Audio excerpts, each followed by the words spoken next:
না, এই অফিসে একজন খুব যোগ্য মানুষকে নিতে হবে, যে আমার অফিস খুব ভালোভাবে দেখবে। তার মতো যাতে মানুষই না হয়, এইরকম সততা, সৎ মানুষকে নিতে হবে। এসে ক্লেসে যারা যারা চাকরির ইন্টারভিউ দিতে এসেছে তাদেরকে পাঠিয়ে দে। জি স্যার, পাঠা দিতেছি। স্যার, আমি কি ভিতরে আসতে পারি? এসো বাবা, এসো এসো, দ্রুত এসে পড়ো। তুমি তো এসেই পড়েছো, বসো বসো।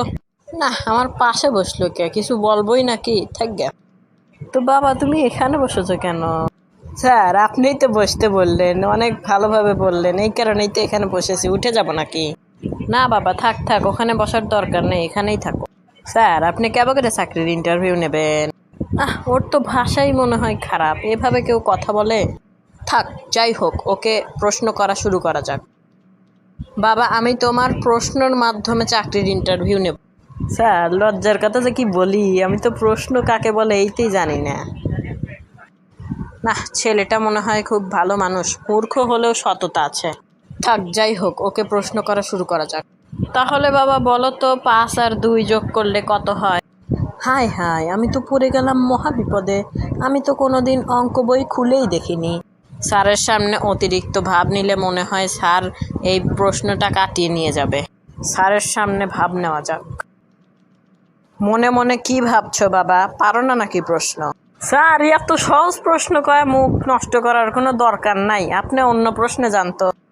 না, একটু আগেই মনে হলো অনেক মূর্খ, এখন আবার এত ভাব নিচ্ছে কেন? বুঝতেছি না তো ব্যাপারটা এর। না বাবা, তুমি তাই উত্তর দাও। আল্লাহ রে, এবারের মতো বাঁচা দাও আল্লাহ, এ কোন বিপদে পড়লাম আমি। হাই হা, 5 আর 2 যোগ করলে কত হয় জানি? ইস, একটু মনে নাই রে। 1 2 3 4 5 6 7। আল্লাহ, আমি কিছুই জানি না, এবারের মতো বাঁচা দিও আল্লাহ। কয়া ফালা দিলাম 7। স্যার, উত্তর হবে 7, এবারের মতো মাফ করে দিয়েন স্যার। বাবা, তুমি মাফ চাচ্ছ কেন? তুমি তো সঠিক উত্তর দিয়েছো। যাক, এবারের মতো বেঁচে গেলাম। স্যার, পরবর্তী প্রশ্ন করেন। না, এ চান্দু মূর্খ দেখতেছি। 9-এর নামতা ধরা যাক।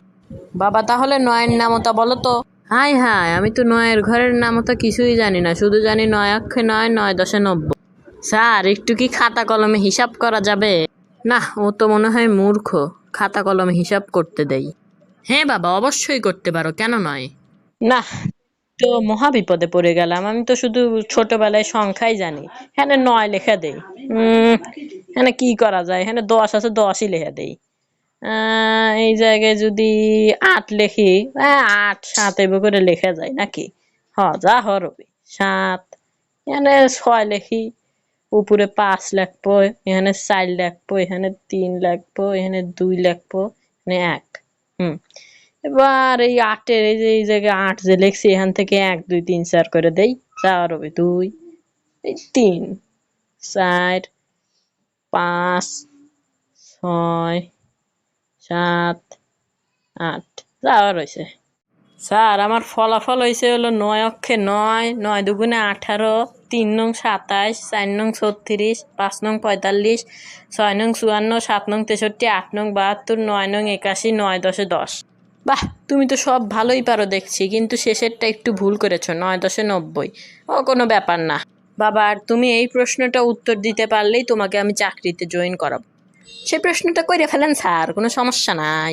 তাহলে বলো, বাংলাদেশের প্রধানমন্ত্রী আর রাষ্ট্রপতির নাম কি?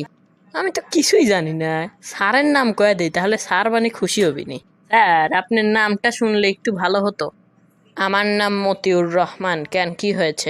স্যার, তাহলে বাংলাদেশের প্রধানমন্ত্রীর নাম হলো মতিউর, আর হচ্ছে রাষ্ট্রপতির নাম রহমান।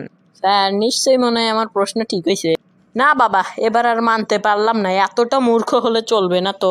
আমাকে খুশি করানোর জন্য আমার নাম 2 পার্টে করে রাখছেও না। স্যার, এতগুলো প্রশ্ন আবোল তাবোল দিয়ে যদি ঠিক হবার পারে, তাহলে এইটা কেন ঠিক হবে না? আপনিই বলেন। এক্ষুনি এই জায়গা থেকে বের হয়ে যা।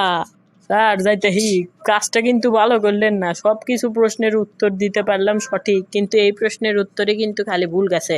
ভেবে দেখেন, আমাকে নেওয়া লাগবে কল। এবারের মতো যাচ্ছি, ভালো থাকবেন। উফ, ধ্যাৎ, মূর্খ মানুষের সাথে কথা বলাই হয়েছে আমার ভুল। যদি এতক্ষণ কোনো অন্য মানুষকে পাঠিয়ে দিতাম, তাহলে আমার সময় লস হতো না। আজকে আর চাকরির ইন্টারভিউই নেব না। ধ্যাৎ। না, তো মহা বিপদে পড়ে গেলাম। আমি তো শুধু ছোটবেলায় সংখ্যাই জানি। এখানে ৯ লেখা দেই। এখানে কি করা যায়? এখানে ১০ আছে ১০ই লেখা দেই। এই জায়গায় যদি ৮ লিখি, ৮ ৭ এভাবে করে লেখা যায় নাকি? যা হরবি ৭। এখানে ৬ লিখি, উপরে ৫ লিখবো, এখানে ৪ লিখবো, এখানে ৩ লিখবো, এখানে ২ লিখবো, এখানে ১। হুম। এবার এই ৮ এর এই জায়গায় ৮ যে লিখছি এখান থেকে ১ ২ ৩ ৪ করে দেই। যা হরবে ২, এই ৩, ৪, ৫, ৬, ৭, ৮ যা হইছে।